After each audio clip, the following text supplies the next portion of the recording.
ওম শান্তি। 28/2/2024 প্রাতঃমূল্যে ওম শান্তি। বাপদাদা মধুবন। বাবা বলেছে, মিঠে বাচ্চে, ভারতবাসীদের সিদ্ধ করে বলো যে শিব জয়ন্তী গীতা জয়ন্তী। গীতার থেকেই আবার হয় শ্রীকৃষ্ণ জয়ন্তী। তো ভারতবাসীদের সিদ্ধ করে কি বলতে হবে? যে শিব জয়ন্তী গীতা জয়ন্তী, আর গীতার থেকে আবার হয় শ্রীকৃষ্ণ জয়ন্তী। প্রশ্ন, যে কোনো ধর্মের স্থাপনার মুখ্য আধার কি?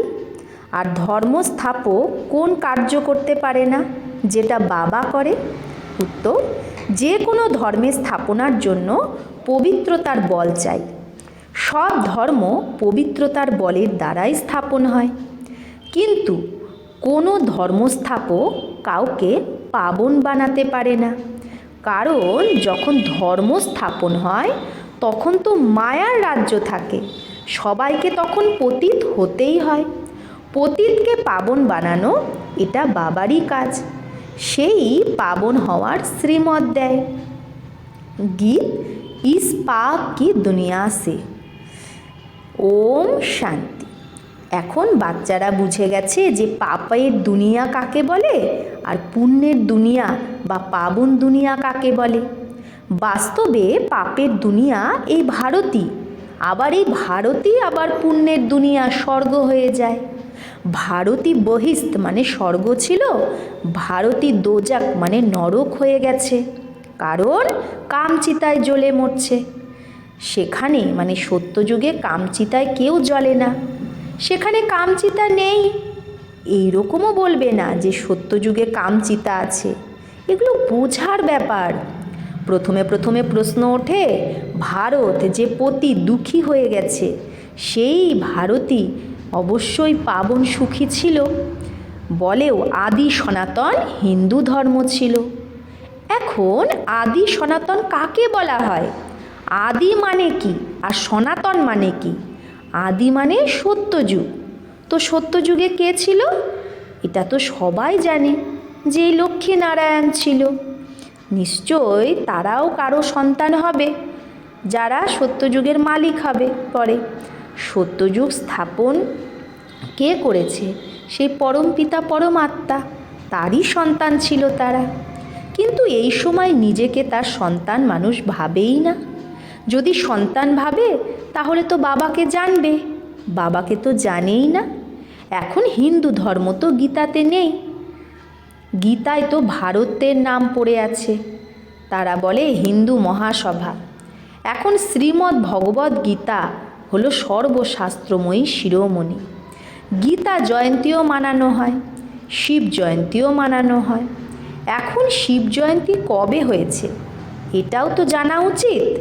তারপরে হয় শ্রীকৃষ্ণ জয়ন্তী। এখন তোমরা বাচ্চারা জেনে গেছো যে শিব জয়ন্তীর পরে হয় গীতা জয়ন্তী, গীতা জয়ন্তীর পরে হয় শ্রীকৃষ্ণ জয়ন্তী। গীতা জয়ন্তী থেকেই তো দেবী দেবতা ধর্ম স্থাপনা হয়। আর গীতা জয়ন্তীর সাথে মহাভারতেরও কানেকশান আছে। তাতে আসে যুদ্ধের কথা, দেখায় যুদ্ধের ময়দানে 3 সেনা ছিল, যাদব, কৌরব আর পাণ্ডব দেখায়। যাদবরা মুসল বের করে, সেখানে শরাব পিয়া আর মুসাল নিকালে। তো দেখায় কি যে শরাব পিয়া যাদবরা মদ পান করেছে আর মুসল নিকালে। তোমরা জানো এখন বরাবর মুসলও বেরোচ্ছে। মুসল মানে মিসাইল, এটা এখনকার কথা। যারা মিসাইল বের করছে তারাই যাদব। তো তারাও নিজের কুলের বিনাশ করার জন্য একে অপরকে ধমকি দিচ্ছে, সব খ্রিস্টিয়ানরা। সেই ইউরোপবাসীরাই যাদব হলো। তো এক হলো তাদের সভা, তাদের বিনাশ হলো, আপোষে আপোষে লড়ে সব মরে গেল। তো তার মধ্যে সারা ইউরোপই চলে আসে, তাতে ইসলামী, বৌদ্ধ, খ্রিস্টিয়ান সব চলে আসে। এখানে হলো আবার কৌরব আর পাণ্ডব, সেটা ভারতে। কৌরবও বিনাশকে প্রাপ্ত করে আর বিজয় পাণ্ডবদেরই হয়। এখন প্রশ্ন ওঠে, গীতার ভগবান কে, যে সহজ যোগ আর সহজ জ্ঞান শিখিয়ে রাজারও রাজা বানায় অথবা পাবন দুনিয়া স্থাপনা করেছে? শ্রীকৃষ্ণ আসবে কি? কৌরব তো কলিযুগে ছিল, কৌরব পাণ্ডবের সময় শ্রীকৃষ্ণ কি করে আসতে পারে, তাই না? শ্রীকৃষ্ণ তো পবিত্র দুনিয়ায় আসবে, তাহলে কৌরব পাণ্ডবের সময় কি করে আসবে? শ্রীকৃষ্ণ জয়ন্তী মানায়। সত্যযুগ আদিতে 16 কলা, শ্রীকৃষ্ণের পরে আবার ত্রেতায় 14 কলা রামের। শ্রীকৃষ্ণ তো প্রিন্স কাভি প্রিন্সে, বিকারি প্রিন্সরা শ্রীকৃষ্ণকে পূজা করে, কারণ জানে সে হলো সত্যযুগের 16 কলা সম্পূর্ণ প্রিন্স, আর আমরা তো বিকারি, তাই তারাও সেই প্রিন্সের পূজা করে শ্রীকৃষ্ণের। নিশ্চয় প্রিন্সরাও এরকমই বলবে না? এখন আবার শিব জয়ন্তীও আছে, মন্দিরও বড় থেকে বড় শিবের বানানো আছে, তো সেগুলো হলো নিরাকার শিবের মন্দির, তাকেই পরম পিতা পরমাত্মা বলে। ব্রহ্মা বিষ্ণু শঙ্করও তো দেবতাই হলো। শিব জয়ন্তী ভারতেই মানানো হয়। এখন দেখো শিব জয়ন্তী আসছে, তো সিদ্ধ করে বোঝানো উচিত শিবকেই বলা হয় জ্ঞানের সাগর, অর্থাৎ সৃষ্টিকে পাবন কর্নেওয়ালা পরম পিতা পরমাত্মা। গান্ধীও গাইতো, শ্রীকৃষ্ণের নাম নিত না। এখন প্রশ্ন ওঠে শিব জয়ন্তী সো গীতা জয়ন্তী নাকি শ্রীকৃষ্ণ জয়ন্তী সো গীতা জয়ন্তী? এখন শ্রীকৃষ্ণ জয়ন্তী তো সত্যযুগে বলবে, শিবের জয়ন্তী কবে হয়েছিল কেউ জানে না। শিব তো নিরাকার পরম পিতা পরমাত্মা, তার সৃষ্টি রচনা হয় সঙ্গমে। সত্যযুগে ছিল শ্রীকৃষ্ণের রাজ্য, তো নিশ্চয়ই প্রথমে শিব জয়ন্তীই হবে। বাচ্চারা যারা ব্রাহ্মণ, সত্যযুগে হলো শ্রীকৃষ্ণের জয়ন্তী, তো শ্রীকৃষ্ণের জয়ন্তী সত্যযুগকে বলবে। তো শিবের জয়ন্তী কখন সেটা কেউ জানে না। তো সত্যযুগে শ্রীকৃষ্ণের রাজ্য ছিল না, দেবী দেবতার রাজ্য ছিল, তো শ্রীকৃষ্ণ কে ছিল? সর্বশ্রেষ্ঠ দেবতা, তো সে তো সত্যযুগেই জন্মেছিল, তো নিশ্চয়ই তার আগে শিব জয়ন্তী হবে। বাচ্চারা তো ব্রাহ্মণ কুলভূষণ সার্ভিসে তৎপর থাকে, তাহলে যে বাচ্চারা ব্রাহ্মণ কুলভূষণ, আমরা সবাই এখন কি ব্রাহ্মণ কুলভূষণ, ব্রহ্মা মুখ বংশ বলি, তো আমরা সার্ভিসে তৎপর থাকি। তো আমাদের এই বাতে বুদ্ধি মে লানি হে, অন্যদের মাথায় অন্যদের বুদ্ধিতে এই কথাটা আনতে হবে যে ভারতবাসীদের কি করে সিদ্ধ করে আমরা বলতে পারি যে শিব জয়ন্তীই হলো গীতা জয়ন্তী। কারণ শিব বাবা যখন আসে তখনই তো গীতা জ্ঞান বাবা দেয়, তার মানে শিব জয়ন্তী মানেই গীতা জয়ন্তী। আবার গীতার দ্বারাই হয় শ্রীকৃষ্ণের জয়ন্তী, অথবা রাজারও রাজার জয়ন্তী, কারণ গীতার দ্বারাই তো শ্রীকৃষ্ণের আবার জন্ম হয় সত্যযুগে। শ্রীকৃষ্ণ হলো পাবন দুনিয়ার রাজা, সেখানে তো হলো রাজত্ব, সেখানে শ্রীকৃষ্ণ জন্ম নিয়ে গীতা তো আর গাইবে না। সত্যযুগে মহাভারত লড়াই আদিও হয় না, তাই না? শ্রীকৃষ্ণ না সত্যযুগে গীতা জ্ঞান দেবে, না সত্যযুগে মহাভারত লড়াই আদি এগুলো হবে, সেগুলো নিশ্চয়ই সঙ্গমেই হয়েছে। তোমাদের বাচ্চাদের ভালোভাবে এই কথার ওপর বোঝাতে হবে। পাণ্ডব আর কৌরব সভা বিখ্যাত প্রখ্যাত। পাণ্ডব পতি দেখায় শ্রীকৃষ্ণকে, ভাবে সে সহজ জ্ঞান আর সহজ রাজ্য শিখিয়েছিল। এখন বাস্তবের লড়াইয়ের তো কোনো ব্যাপারই নেই, বিজয় তো পাণ্ডবদেরই হয়, যারা পরমপিতা পরমাত্মার কাছে সহজ রাজ্য শিখেছে। সে তারাই 21 জন্ম সূর্যবংশী চন্দ্রবংশী হয়েছে।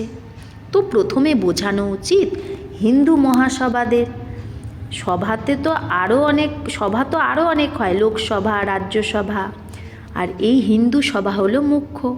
যেরকম 3 সেনা গাওয়া হয়, যাদব কৌরব আর পাণ্ডব, আর ইয়ে হুয়ে ভি সঙ্গম পর, তাহলে বাবা বলছে যাদব কৌরব পাণ্ডবে 3 সেনা গাওয়া হয়, এরা কোথায় ছিল?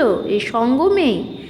এখন সত্যযুগে স্থাপনা হচ্ছে, শ্রীকৃষ্ণের জন্মের প্রস্তুতি হচ্ছে, গীতা নিশ্চয়ই সঙ্গমেই গাওয়া হয়। এখন সঙ্গমে কাকে নিয়ে আসবে? শ্রীকৃষ্ণ তো আসতে পারবে না, তার কি এমন অবস্থা হয়েছে যে পাবন দুনিয়া ছেড়ে সে পতির দুনিয়ায় আসবে? আর শ্রীকৃষ্ণ তো এখন নেই, তাই না? এই কলিযুগে কী করে শ্রীকৃষ্ণ থাকবে? তোমরা জানো এখন সেই শ্রীকৃষ্ণ 84 নম্বর জন্মে আছে, শ্রীকৃষ্ণের আত্মারও এখন 84 নম্বর জন্ম হয়ে গেছে, সেই শরীরে সে আছে। অনেকে আবার ভাবে শ্রীকৃষ্ণ হাজিরা হুজুর, সর্বব্যাপী। শ্রীকৃষ্ণের ভক্তও বলে এগুলো সব কৃষ্ণই কৃষ্ণ, শ্রীকৃষ্ণ এইসব রূপ ধরেছে। রাধাপন্থী হলে তারা বলবে রাধাই রাধা, আমিও রাধা, তুমিও রাধা। অনেক মত বেরিয়ে গেছে। কেউ বলে ঈশ্বর সর্বব্যাপী, কেউ বলে শ্রীকৃষ্ণ সর্বব্যাপী, কেউ বলে রাধা সর্বব্যাপী। এখন বাবা তোমাদের বাচ্চাদের বোঝায়, সেই বাবা ওয়ার্ল্ড অলমাইটি অথরিটি, তো এখন তোমাদের বাচ্চাদেরও অথরিটি দিচ্ছে যে কিভাবে এদের সবাইকে বোঝাবো। হিন্দু মহাসভা বালদের বোঝাও, তারা এই কথাগুলোকে বুঝতে পারবে। তারা নিজেকে রিলিজিয়াস মাইন্ডেড মানে, গভর্নমেন্ট তো কোনো ধর্মকে মানে না। ও খুদ হি মুঞ্জ গয়ে হে। গভর্নমেন্ট নিজেই কনফিউজড হয়ে গেছে। শিব পরমাত্মা হলো নিরাকার জ্ঞান সাগর, আর কাউকে জ্ঞান সাগর বলা যায় না। সে যখন সম্মুখে এসে জ্ঞান দেয় তবেই তো রাজধানী স্থাপন হয়। তারপরে তো ব্যাস, রাজাই যখন স্থাপন হয়ে যায় তারপরে সম্মুখ তখন আসে আবার বাবা, যখন আমরা রাজধানী বা রাজত্ব হারিয়ে ফেলি। তো রাজধানী স্থাপন যখন হয়ে যায় তখন আর কিছুর দরকার নেই। যখন আবার আমরা হারিয়ে ফেলি তখন বাবা আবার সামনে আসে। তো তোমাদের সিদ্ধ করতে হবে যে শিব পরমাত্মা হলো নিরাকার জ্ঞানের সাগর। শিব জয়ন্তী সো গীতা জয়ন্তী, এর উপর নাটক বানাতে হবে যাতে মানুষের বুদ্ধি থেকে শ্রীকৃষ্ণের কথাটাই বেরিয়ে যায় যে শ্রীকৃষ্ণ ভগবান নয়, সে গীতা জ্ঞান দেয়নি। নিরাকার শিব পরমাত্মাকেই পতিত পাবন বলা হয়। শাস্ত্র আদি যা কিছু হয় সেগুলো সব মনুষ্য মতে মানুষ বানিয়েছে। বাবা শাস্ত্র তো কোনো কিছু নেই। বাবা বলে আমি সম্মুখে এসে তোমাদের বাচ্চাদের বেগার থেকে প্রিন্স বানাই, আর তারপরে আমি চলে যাই। এই নলেজ আমি সম্মুখে শোনাতে পারি। মানুষ যে গীতা শোনায় তারা ভালে গীতা শোনায়, কিন্তু সেখানে ভগবান তো সম্মুখে থাকে না। বলে গীতার ভগবান সম্মুখে ছিল, যে স্বর্গ বানিয়ে চলে গেছে। তো কি সে গীতা শুননে कोई मनुष्य स्वर्गवासी हो सकता है? তাহলে বলে গীতার ভগবান সম্মুখে ছিল যে স্বর্গ বানিয়ে চলে গেছে। তো সেই গীতা শুনলে কি কোনো মানুষ স্বর্গবাসী হতে পারে? মৃত্যুর সময় মানুষকে গীতা শোনায়, আর কোনো শাস্ত্র শোনায় না। ভাবে গীতার দ্বারাই স্বর্গের স্থাপনা হবে, তাই গীতাই শোনায়। তো সেই গীতা এক হওয়া উচিত না। অন্য ধর্মরা তো সব পিছিয়ে এসেছে, আর কেউ বলতে পারে না তোমরা স্বর্গবাসী হবে। তাহলে মানুষকে আবার খাওয়াও গঙ্গা জল, যমুনা জল পান করায় না। তো গঙ্গা জলেরই মহত্ব আছে। অনেক বৈষ্ণবরা যায়, মটকা ভরে জল নিয়ে আসে, তারপরে তার থেকে ফোঁটা ফোঁটা দিয়ে পান করতে থাকে, ফোঁটা ফোঁটা জল পান করতে থাকে যাতে সব রোগ মিটে যায়। বাস্তবে এটা হলো জ্ঞান অমৃতের ধারা, যার দ্বারা 21 জন্মের জন্য দুঃখ মিটে যায়। তোমরা চৈতন্য জ্ঞান গঙ্গায় স্নান করলেই মানুষ স্বর্গবাসী হয়ে যায়। তাই বাবা বলছে তোমরা তো চৈতন্য জ্ঞান গঙ্গা, তোমরা যে জ্ঞান দিচ্ছ সেই জ্ঞান গঙ্গায় স্নান, সেই জ্ঞানে স্নান করলে মানুষ স্বর্গবাসী হয়ে যায়। তার মানে নিশ্চয় পরে জ্ঞান গঙ্গা বেরোবে। সেই নদীর জল তো আছেই, এরকম থোড়েই যে কোনো জল পান করলে দেবতা হয়ে যাবে। এখানে কেউ যদি অল্প জ্ঞান শোনে তো স্বর্গের অধিকারী হকদার হয়ে যায়। তো তোমরা হলে জ্ঞান সাগর, শিব বাবার জ্ঞান গঙ্গা। জ্ঞান সাগর গীতা জ্ঞানদাতা তো এক শিব, শ্রীকৃষ্ণ নয়। সত্যযুগে কেউ পতিত হয় না, যাতে জ্ঞান দেওয়ার দরকার আছে। পতিত হলে তবে তো জ্ঞান দেবে, পতিতই নেই তো কি জ্ঞান দেবে? এই সব কথা ভগবান বসে বোঝায়। হে অর্জুন বা হে সঞ্জয়, নাম তো প্রখ্যাত হয়ে গেছে, লিখলে অনেক তিখা, নিমিত বানা হুয়া হ্যাঁ। বাবা বলছে লিখনে মে বহু তিখা হে, নিমিত বানা হুয়া হে। এই যে এই নাম অর্জুন, সঞ্জয়, এগুলো নাম একদম লিখতে সবাই তিখা। এখন শিব জয়ন্তী আসে তো তার উপর বড় বড় অক্ষরে লিখতে হবে শিব হলো নিরাকার, তাকে জ্ঞান সাগর ব্লিসফুল বলা হয়। শ্রীকৃষ্ণকে নলেজফুল ব্লিসফুল বলবে না। শিব পরমাত্মাই নলেজ দেয়, কৃপা করে। নলেজই কৃপা, বাবার কৃপা কি নলেজ। মাস্টার রেহেম করে পড়ায় তো ব্যারিস্টার ইঞ্জিনিয়ার আদি হয়ে যায় স্টুডেন্টরা। সত্যযুগে এই ব্লিসের দরকার নেই। তো প্রথমে সিদ্ধ করে বলতে হবে যে নিরাকার জ্ঞান সাগর শিব জয়ন্তী সো গীতা জয়ন্তী, বা সত্যযুগী সাকার শ্রীকৃষ্ণ জয়ন্তী সো গীতা জয়ন্তী। এটা তোমাদের বাচ্চাদের সিদ্ধ করতে হবে। তোমরা জানো যত পেগম্বর আদি আসে তারা পাবন বানাতে পারে না। দাপর থেকে মায়া রাজ্য হওয়ার কারণে সবাই পতিত হয়ে যায়। তারপরে যখন বিরক্ত হয়ে যায় তো চায় আমরা উপরে যাই। সবাই বলে না ভগবান উপরে তুলে নাও।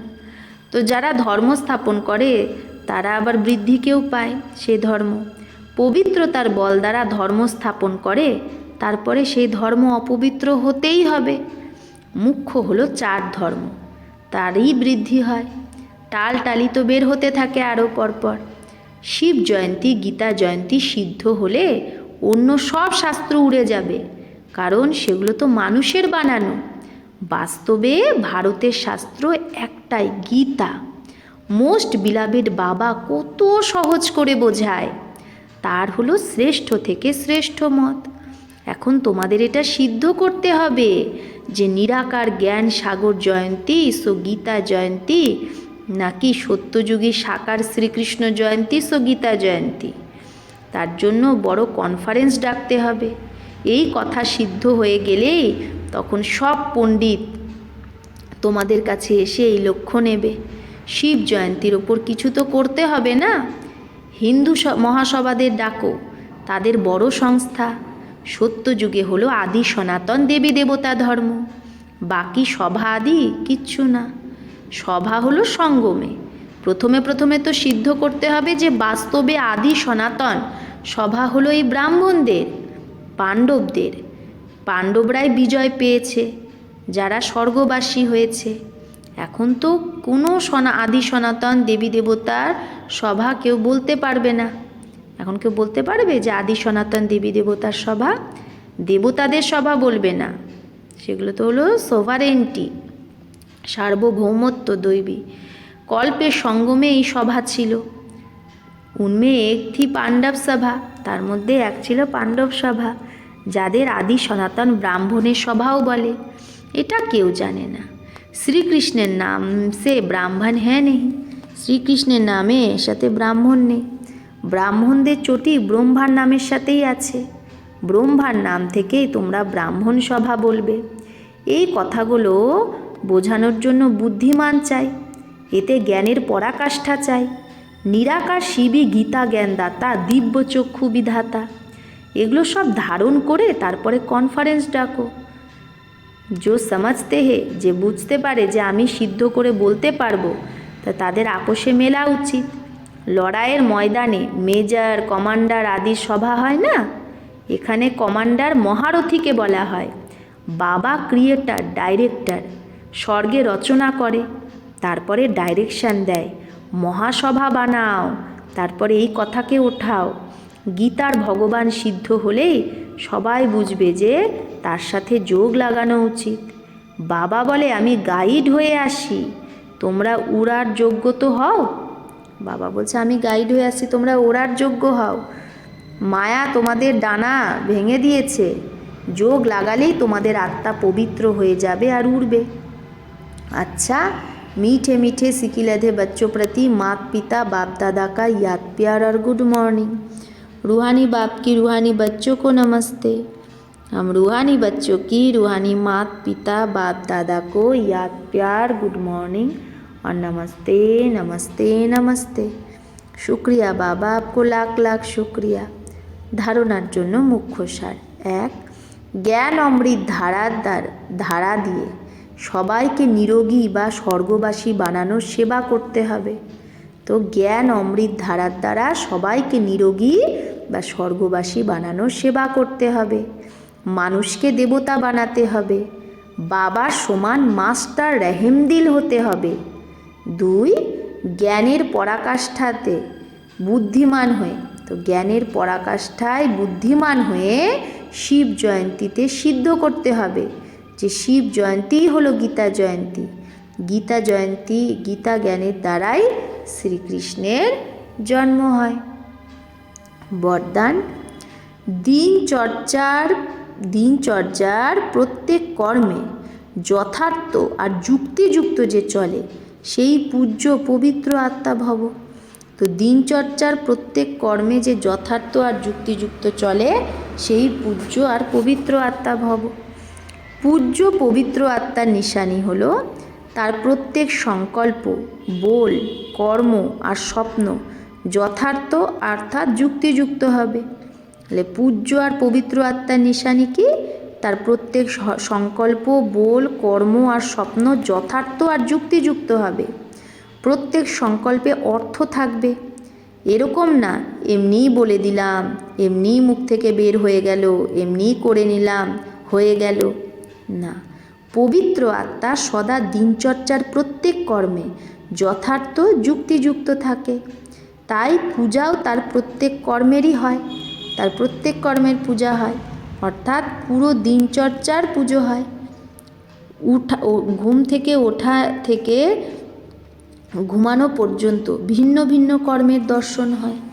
যেরকম শ্রীকৃষ্ণের প্রত্যেক যে শ্রীকৃষ্ণকে যে ঘুম থেকে ওঠায় তখনও মন্ত্র আছে, যখন তাকে ড্রেস পরায় তখনও মন্ত্র আছে, যখন স্নান করায়, যখন ঘুম পাড়ায়, তাহলে প্রত্যেক কর্মের জন্য কি হচ্ছে, তার বিধিপূর্বক কি হচ্ছে, তাকে পূজা করা হচ্ছে, মন্ত্র পড়া হচ্ছে। কেন? কারণ সেই শ্রীকৃষ্ণের আত্মা যে ব্রহ্মা বাবা, যে প্রত্যেক দিনচর্যার যে প্রত্যেকটা কর্ম এই সঙ্গম যুগে যথার্থ এবং যুক্তিযুক্ত করেছে, তাই তার পূজাও সেইভাবে হচ্ছে।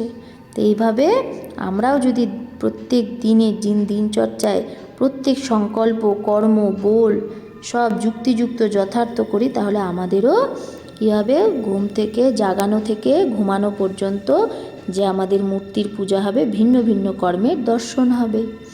স্লোগান, সূর্যবংশী হতে গেলে সদা বিজয়ী আর একরস স্থিতি বানাও।